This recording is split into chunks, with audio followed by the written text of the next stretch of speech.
फिकिर छोड़ दे। ये फिकिर आगे आगे चलत बा दोस्त। अब का सोचा तड़ा और उदास मत हो। हमार एगो बात मनबा यार, तू दुख सुख में साथ लेला, एक बात के हर साथ दे देबो तो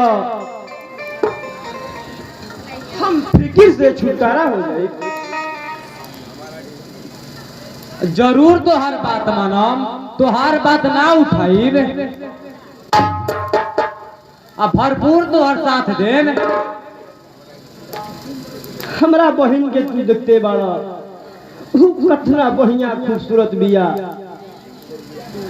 हमार बहन के विवाह कई जरूरी हो गई बा दोस्त, खूब सियान हो गई।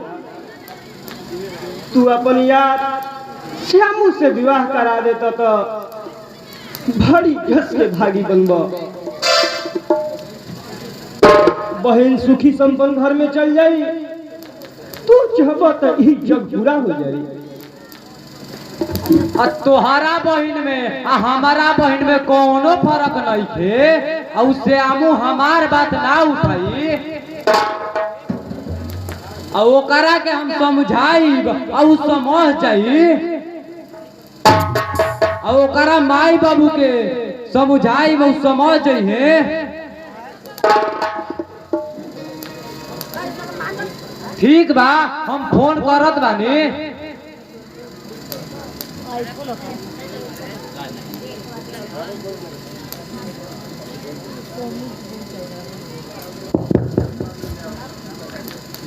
अखिया लड़ल बजब से दिल में करार नहीं।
ई तोरा का हो गइल बा घुरला? ई तोरा कोनो रोग हो गइल बा का? अखिया लड़ल आ नयनवा लड़ल। अरे देखू तू का जनबे, ई कलयुग के गरान था, काशी के पांडरा बाबा हमरा से बतैले बा। अब तो प्रमोशन हो गइल घुरला, कहाँ काम करेला? पुनिया कंपनी के फर्चर के मैनेजर बनी। तो हनी के नौकरी करे के होई तो तुरंत वैकेंसी खुली।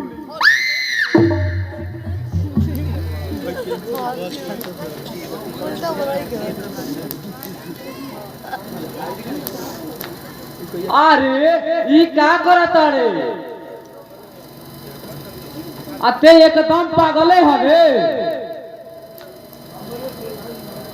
हमार मुलायम नंबर ले ला सर। हम तोरा पीठ पर लिख देत बानी।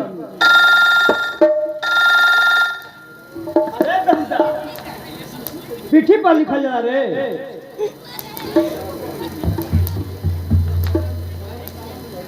एकरा में सब कंपनी के हिसाब लिखल बा। अखिया लड़ी नयनवा लड़ी, हमरा के सरलाम करता। हम फर्चट कंपनी के मैनेजर भाई।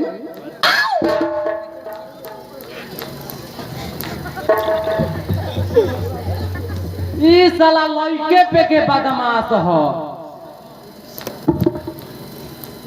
श्यामू भी फोन करतनी, कहाँ बा? हेलो हेलो, हाँ हम प्रेमचंद बोलतनी। अच्छा श्यामू नहीं फोन, तनी बोला दी, कुछ बात करे के बा। यार तू ओकरा घरे चल जाता तो ओकरा माई बाबूजी से बातचीत फाइनल हो जाए।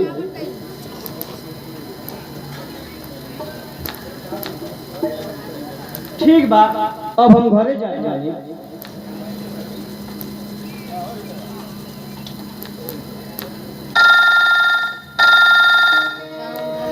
हेलो श्यामू, अभी ना अइलन, कह देम कि प्रेमचंद के फोन आइल रहे, कुछ बात करे के बा।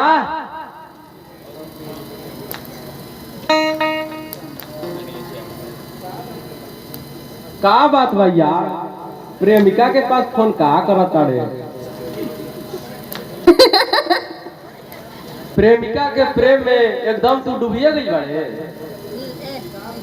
का मजाक करत रे? तेहू तो हमार प्रेमिके न हवे।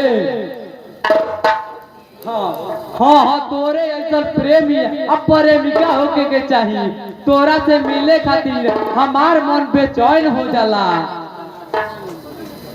अब हम तोरा घरे चलिए जाती, बाकी भेंट होइए गइल। भावरा से पूछ कि फूल में कितना श्रृंगार होला। भावरा